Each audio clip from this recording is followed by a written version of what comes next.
Oh hey, this looks familiar, and that's because it is. This is the new, updated, fixed Samsung Galaxy Fold.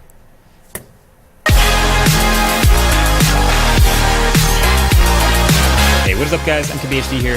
So, a little refresher for those who may not have heard or may have forgotten the original story. So, as it goes, Samsung announced a crazy folding phone in February, Galaxy Fold.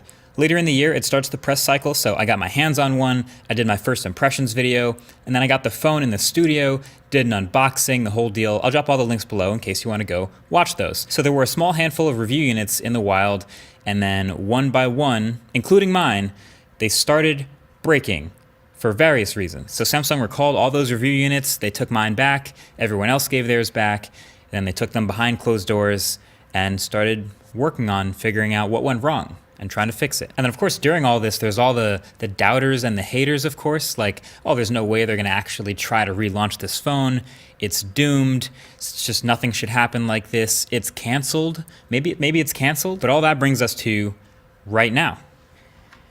And as you can see, it isn't canceled, it's back, they've fixed it, and they're actually starting to ship this thing. So even though I already reviewed the original Galaxy Fold and all its quirks and all the things I liked and disliked about it, we're gonna take another look at it, what's different with this fixed one. And I wanna show you the updates and some extra thoughts and opinions I've had. So just looking at the new Fold, you know, you can tell, of course, it's very similar. In fact, even if you paid super close attention to the original, you might not be able to tell exactly what is fixed about this new version. So here you go.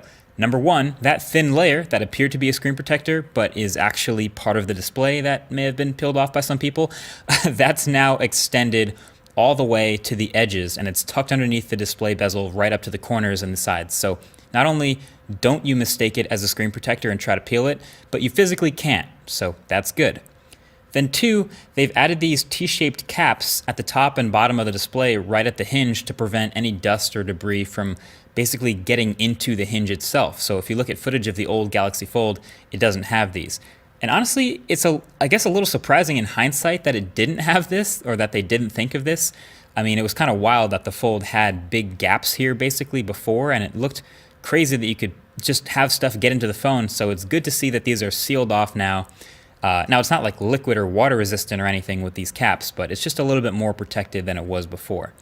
And then there's other very subtle things, like the gap the hinge makes when the phone is closed is a little bit smaller. So you can see a crack still through the middle, but just barely. I don't think this has as much of an effect on durability as people might say, but this is true about it. And the hinge mechanism itself is a little more firm. And I realize this comparison means pretty much nothing to anyone because almost nobody has felt the hinge of the original Galaxy Fold, but I am noticing it has a more firm snap to placing it flat and then unsnapping it from flat. Other than that, it's still the same. You know, the same wild phone that is a thin-screened mini phone when it's closed and a 7-inch square mini tablet when it's open. The same folding phone with a wireless charging, reverse wireless charging. It's the same phone with 6 cameras, 3 on the back, all really high-end, 2 on the inside, and 1 on the front cover. And all that means it's still fun and it's still a unique experience for gaming, for web browsing. It's awesome for email, I think, and of course just multitasking in general on this absolutely huge display that you can fold and put in your pocket. The crease looks about the same to me too, and I was just curious if while they were behind closed doors if they would change any other little things, like maybe improve the display material a bit, but it doesn't seem like anything aside from those few things are different. It's still going to be a soft plastic because it still has to fold in half in ways that hard glass can't. So much so that there's a new warning on the screen during the setup process that includes a warning to avoid pressing the screen hard. Because it's still true that if you dig your fingernails into the plastic or accidentally scratch this protective layer at the top, or even just press it way too hard, you can actually damage the Galaxy Fold. But look, at the end of the day, I think it's a good thing that Samsung saw what was going wrong, accepted it, took all of them back, they never actually shipped any to customers, and fixed it internally. And, you know, they actually addressed what was going wrong. I only say this because I could easily see a world where some other companies maybe take the more stubborn, like Apple-like approach, where like, look, you're holding it wrong, you guys are using it wrong, it was breaking because of user error, it'll be fine, just ship it anyway. And that's something I'm glad Samsung didn't do. Like, let's just be totally real. They copy Apple in a lot of things. I'm glad they didn't copy that. It's just so wild that this all came down to a few little faults of the highly engineered hinge that had to happen to make this folding phone possible. But then they had to go ahead and re-engineer it again because the damn users kept breaking it.